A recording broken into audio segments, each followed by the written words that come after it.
हो और रसखान जी का नाम न लिया जाए। अगर भक्तों की श्रेणी में किसी का नाम सबसे ऊपर आता है तो वो रसखान जी है। आप सब लोग कहेंगे कि रसखान जी ईश्वर के भक्त कैसे बने। एक बार वो एक पान की दुकान पर जाते हैं और जब पान की दुकान पर जाते हैं और पान वाले भैया से पान लेते हैं तो सामने उनकी नजर ठाकुर जी की मूर्ति पर, फोटो पर पड़ती है। जब ठाकुर जी की फोटो पर पड़ती है तो वो पूछने लगते हैं कि ये बताइए भैया, ये फोटो किसकी है? ये कौन सा बालक है जिसके छोटे छोटे से पैर हैं और पैरों में पादुका भी नहीं है, और ये जहाँ खड़ा है वो कितनी खुरदुरी जगह है, इसको पीड़ा नहीं हो रही होगी? तो वो पान वाला भैया कहता है, अगर तुम्हें इसकी इतनी ही फिक्र है तो जाओ इसके लिए चप्पलें लेकर के आ जाओ। रसखान जी को ये बात जम गई। रसखान जी को ये बात जम गई। रसखान जी गए और अपने हाथों से चप्पलों को बनाया, छोटी छोटी चप्पलों को बनाकर के उस पान वाले भैया के पास पहुंच गए और पान वाले भैया से कहा, भैया भैया आप ये बताइए, ये जो बालक खड़ा हुआ ये रहता कहाँ है? अब तो वो सोच में पड़ गया। कि अब उसने सोचा कि इससे पिंड कैसे छुड़ाएं, तो उसने कहा, ढूंढ लो, मिल ही जाएगा। अब वो नंगी पादुका लेकर के चलते चले। जब किसी से लगन लग जाती है ना, फिर कोई चीज अच्छी नहीं लगती है। अगर आप किसी से प्रेम करने लगते हैं तो इस संसार की सारी चीजें तुच्छ लगने लगती हैं।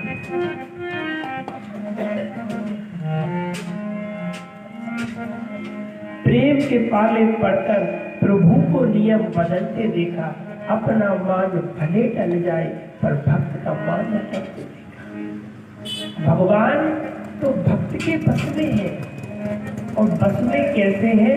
भाव से। सबके यहाँ छोटे छोटे से ठाकुर जी होंगे, आप लोग उनकी पूजा करते होंगे, पर उन ठाकुर जी की पूजा इस प्रकार करो जैसे ये आपका पुत्र है, भाई है, मित्र है। ऐसा आप उनसे कोई रिश्ता जोड़ो। जब आप ऐसा रिश्ता उनसे जोड़ लोगे और जब आप उनसे प्रेम करने लगोगे तो वही मूर्ति में से आवाज आने लगेगी। जब आप अपने 2 कदम चलकर उनके लिए जाओगे तो 4 कदम चलने के लिए ठाकुर जी भी तो खड़े हैं। ठाकुर जी तो ये देख रहे हैं कि हमारा भक्त हमारी ओर कैसे चलकर आ रहा है। उन्हें आपके धन दौलत से मतलब नहीं है, न पैसे से मतलब है। अगर उन्हें किसी चीज से मतलब है तो आपका भाव और प्रेम चाहिए।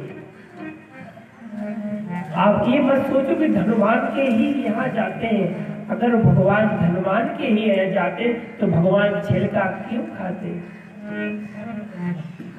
एक भीलन जाति के बेर क्यों खाते? झूठे बेर क्यों खाते?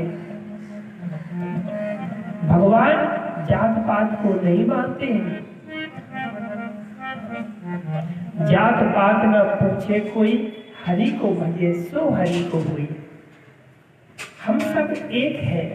जब हम यहाँ आए तो कोई काम कर रहा है, कोई झाड़ू लगा रहा है तो उसको कोई बाल बना रहा है, उसको दर्जी ऐसे अलग अलग जैसा काम करते हुए देखा। पंडितों को काम करते हुए देखा कि ये पंडिताई करते, तो इन लोगों से पंडित कहने लगे। भगवान के यहाँ से तो सब एक समान आए हैं, पर आप जब उनसे रिश्ता जोड़ लोगे, कोई रिश्ता आप जोड़ लोगे तो वही ठाकुर जी आपसे बोलने लगेंगे, प्रेम से बातें करने लगेंगे। जब रसखान जी ने देखा तो वो पादुकाओं को लेकर के चलने लगे और ठाकुर जी को पूछने लगे। जैसे ही चल चल कर जाते हो सबसे पूछते हैं कि वो नन्हा सा बालक है, क्या आपने देखा है? और थोड़े ही आगे जाते हैं और जमीन पर गिर पड़ते हैं। धड़ाम जमीन पर गिर पड़ते हैं। अब तो उनकी लगन लग गई है, और लगन उनकी किस तरह से लग गई है? लगन तुमसे लगा बैठे, जो होगा देखा जाएगा। लगन तुमसे लगा बैठे, जो होगा देखा जाएगा। तुम्हें अपना बना बैठे, जो होगा देखा जाएगा।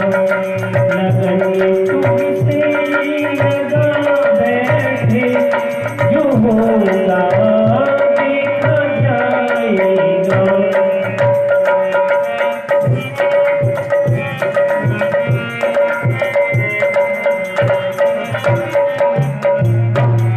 कभी दुनिया से डरते थे कि छुप छुप याद करते थे।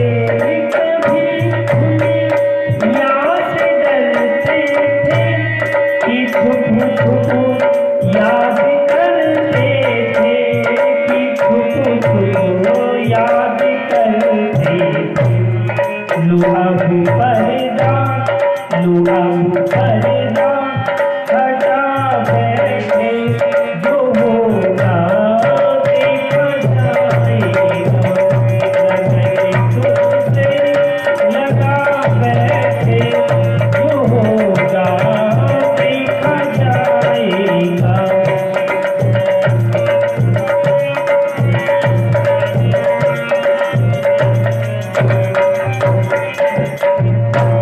कभी ये ख्याल था दुनिया हमें बदनाम कर देगी।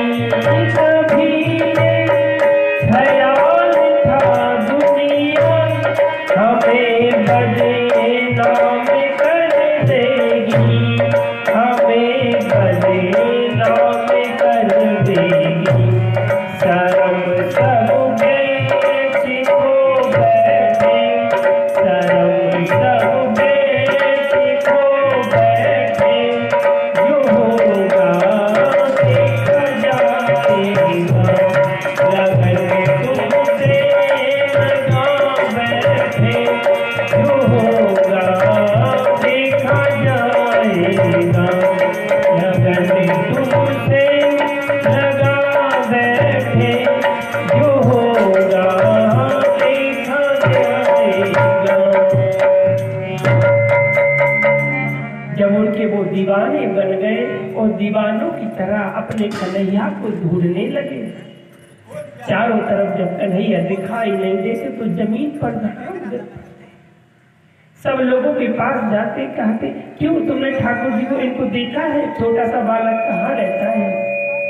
जब वो चलकर जमीन पर जैसे ही धड़ाम जमीन पर गिरे तो उनकी आंखों से आंसू झरझर बहने लगे। जब भक्त का आंसू बहते हैं तो भगवान के भी आंसू निकलते हैं।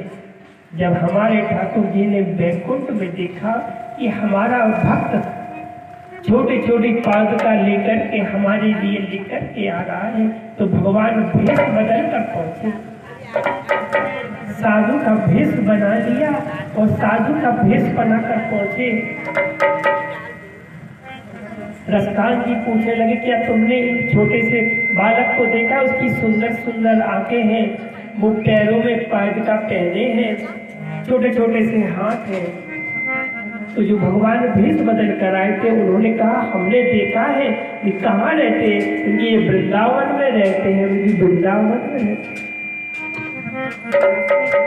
अब तो रसखान जी का भाव देखिए, उनके चरणों को पकड़ लिया, कहा आप ही प्रभु हो सकते हो जिसने हमें ये रास्ता बताया, लेकिन हम प्रभु नहीं है, वृंदावन में है, जिनके लिए आप ये पादुका ढूंढ रहे हैं।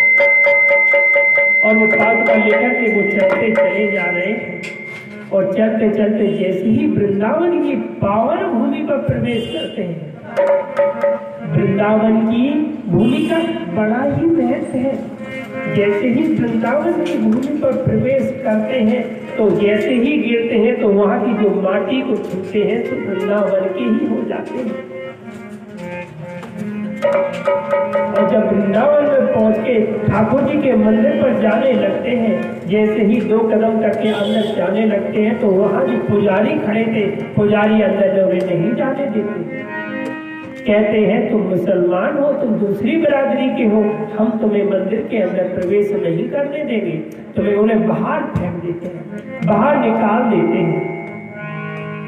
जैसे उन्हें बाहर निकाल देते तो वो सीढ़ियों पर बैठ जाते हैं और वो पादुकाओं लेकर के आए उसी के ऊपर हाथों में स्पर्श करते हैं और नेत्रों में से आंसू झरझर बहने लगते हैं। माना कि वो नेत्र कहना चला तो प्रभु कितनी देर और लगेगी हमें, कैसे हमारा और आपका मिलाप होगा प्रभु। बार बार नेत्रों में से झम झम झम झम आंसू गिरने लगते हैं।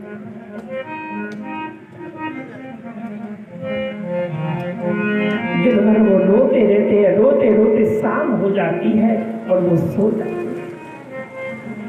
जब सो जाते हैं तो रात में 2 बजे छम छम की आवाज आती है। जब छम छम की आवाज आती है तो रसखान जी जाग कर देखते हैं, चारों तरफ कोई नहीं दिखाई देता तो वो सोने लगते हैं।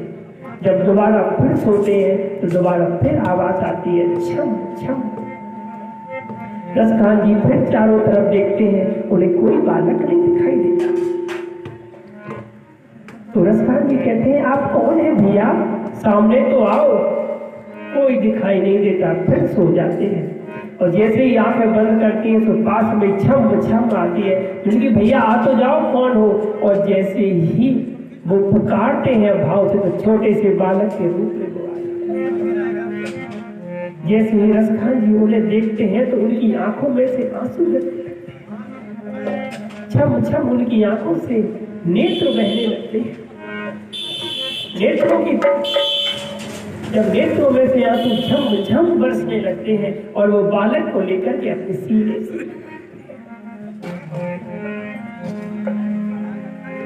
सीने से लगाकर अपने नेत्रों के आंसू झरझर बरसा रहे हैं। और उनके पैरों को जैसे ही देखा,